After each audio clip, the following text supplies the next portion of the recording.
Roland, and I'm going to be talking this afternoon a little bit about what it is to be a micro provider. Firstly, I'd like to introduce myself a little bit, and I'd like to just tell you a little bit about me and what I do.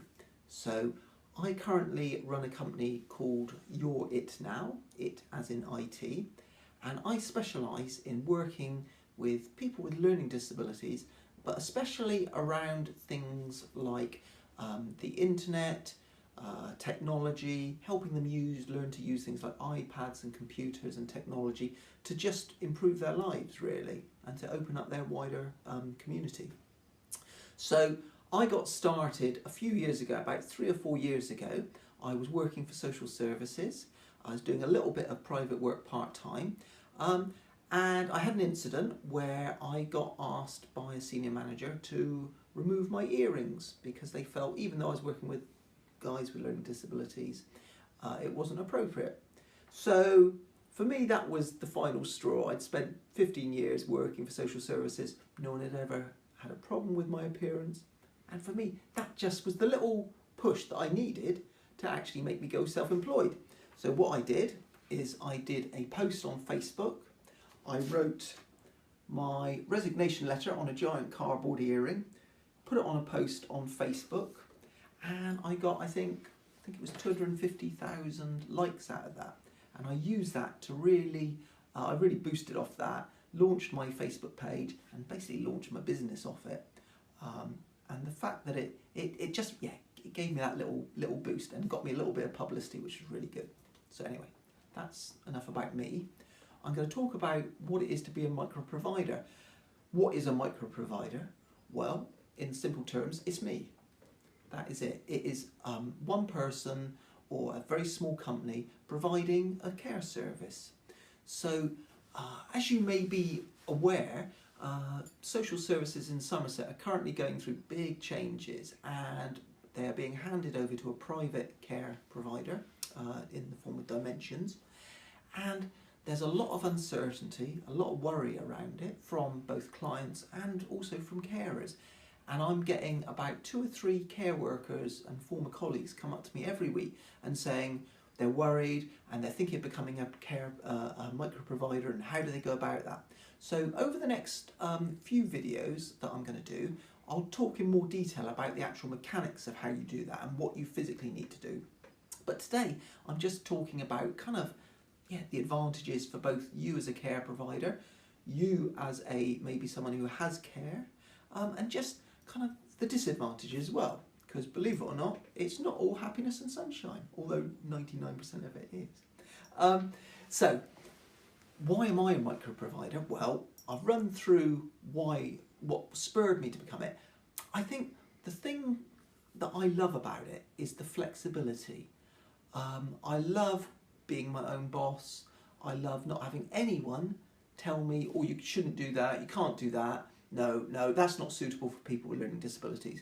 What I'm able to do, I'm able to offer a 100% person-centered approach to my clients. We sit down together. They're not talking to me and I'm passing it on to someone else. They're talking to me and I'm the person that delivers the work. So they know that I'm listening to them. So we'll discuss what their needs are. I'll find out what their interests are, what their likes are, what they want to achieve. Are they happy where they are? Do they want a job? All this kind of thing. I do a kind of what I call a discovery process where I learn about the client and I get to know them and build up that relationship, because it's very important to build up that relationship. You can't obviously just go straight in. You've got to have that relationship first. So for me, it offers great flexibility. For my clients, it offers the fact that, they're dealing with me. They know that every week I'm going to be there. I am their point of contact. There's no manager. There's no one saying, all right, tell John this, do that. They tell me, we do it. If they want to go to the beach, we will go to the beach. I might find things to fit in around that. So for example, I might say, well, certainly we can go to the beach, but we do need to do a bit of shopping and we need to do a bit of banking first. So how about we do the banking, we take some money out, go shopping, and then we'll end up at the beach. Perfect result. So it just offers that chance for them to really be 100% part of the decision-making process there. For me, that sums it up basically. Now, in the next video, as I say, I'm going to be talking in a little bit more detail about it. But what I'd like you guys to do, you can ask me questions now by typing in any questions that you've got on screen, and I'll do my best to answer them. In the meantime, I'm just going to waffle a bit more and tell you a bit more about the kind of work that I do, which is really, I think the reason I enjoy the work so much is because I really do feel we're changing people's lives. That is what I do. I've been very fortunate to be able to be part of helping 2 of my great clients get married and live independently. I've helped other clients with things such as setting up their own, turning their own small hobby into a little paying business, whereby I've got a gentleman who has got a fantastic knowledge of model cars. He knows everything about model cars. He loves buying them, doesn't like selling them quite so much. So what was happening was his small flat was getting very filled up. His parents, himself and I got together and we decided that what he really wanted to do was to sell some of the older ones that he didn't need anymore and use them to buy ones that he really did want. In his case, a Batmobile. I mean, who wouldn't want a Batmobile? So that's what we did. We set it up. We started eBaying his old cars. We made him enough money to go out and buy his dream model Batmobile. And that's given him confidence. He now sees the advantage of using technology. He's learnt lots of different skills along the way. And it's just a great feeling to know that you are actually helping someone, just change their life and improve their life. And you are giving them the best possible chance at being brilliant and being fab and being who they want to be. So anyway, I don't want to bore you all too much, so I'm going to call the session to a close now. Thank you very much for joining me, and I will look forward to speaking to you again in the future. And please, if you do have any questions around care. Okay, so someone called Lynn Kennedy's just tuned in. Hi Lynn.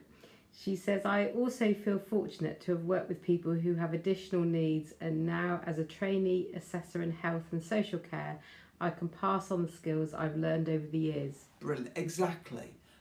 Thanks Lynn, that absolutely sums it up, why we do what we do. It's just such a great feeling, I spent 15 years as a car mechanic before I got into care, mending people's XR3Is. I found it a little bit, it didn't give me the job satisfaction that I get now. It's just brilliant. And you can be yourself. And if you are yourself, especially with my clients, they so respond to that because they just want genuine people. They don't want lots of buzzwords and all those things. They just want to do what they want to do and have a great time doing it. And you can as well. So anyway, please join me again and we will look in slightly greater detail at the actual mechanics of how you become a micro-provider and the physical things you need to do and put in place to keep yourself and your clients safe. And I will look forward to seeing you then. So thank you very much, and thank you to my assistant Becky behind the camera. Hello. And we'll catch you again. Thank you very much. Bye.